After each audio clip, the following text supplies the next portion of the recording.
I love Thai food, I love Chinese food, I love roast dinners, I love Italian food. I want to meet lad. Is this hard for you to talk about them? Burgers, pizza, lad. He's in his own world. Yeah. It's no secret UFC fighter Paddy the Baddy Pimblett loves food. This is both him. Yes, they are the same people. Crazy, right? He's notorious for ballooning up in weight and enjoying food with no restrictions whenever he doesn't have a fight scheduled. This is probably a stupid question because I can see the pizza in front of you, but do you ever miss the six-pack when you blow up between fights? I'd rather be fat and happy than ripped, and like these people who are ripped all year round aren't happy. I'm not arsed. I don't care what they say. This six-pack's sound, I look great, but I'd rather be fat and happy, lad.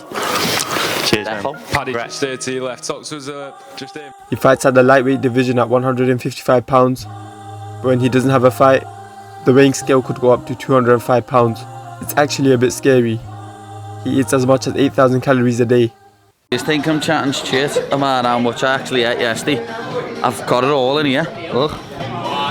Salt and pepper chicken wrap, bacon, cheese, chips, halloumi fries, half a chicken, chips regular, spicy rice regular, garlic bread, grilled halloumi, hummus, 10 wings, and look lad, that's 240 gram of buttons, there's 1,300 calories on its own.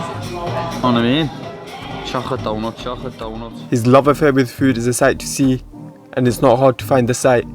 There's countless videos on the internet dedicated to him eating. But I must commend him, as he goes from looking like Chris Griffin to cutting down 50 pounds in a short period of time, and he has made weight for all of his UFC fights. This excessive weight increase and decrease is not uncommon in combat sports at all though. Paddy the Pimblett's case is more extreme than others. We've seen Habib get chunky, and there's horrible videos of fighters having to torture themselves to lose the pounds to make weight for a fight.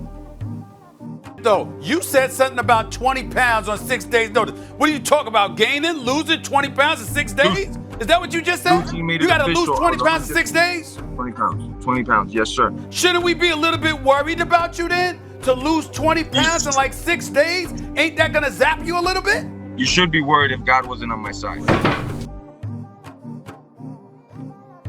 The constant extreme fluctuation of weight must create an unhealthy relationship with food for many fighters. Paddy Pimblett admits that he believes that he has an eating disorder due to MMA.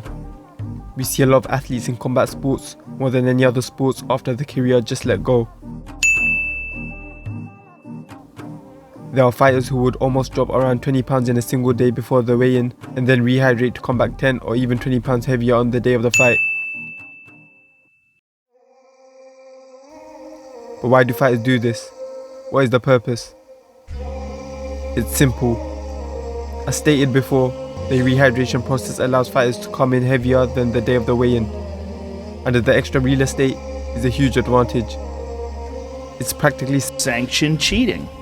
Yeah. It's sanctioned cheating, Absolutely. and it's cheating at a much higher scale even than PEDs. If you get two people and they both weigh 135, but they're both, they're both totally hydrated, and one of them has been doing steroids, and one of them hasn't been doing steroids. The difference will be far less than if one person weighs in at 135, but then balloons up to 160, and then gets into that octagon at 160. But there's no PEDs involved. Well, that's a much greater advantage than someone who's doing some sort of testosterone. However, many fighters are forced to do this as it is a standard practice. If they fight at their walking around weight, their opponent will make weight, then rehydrate to be way more heavier. Another major issue with these crazy weight cuts are the health problems that come with this.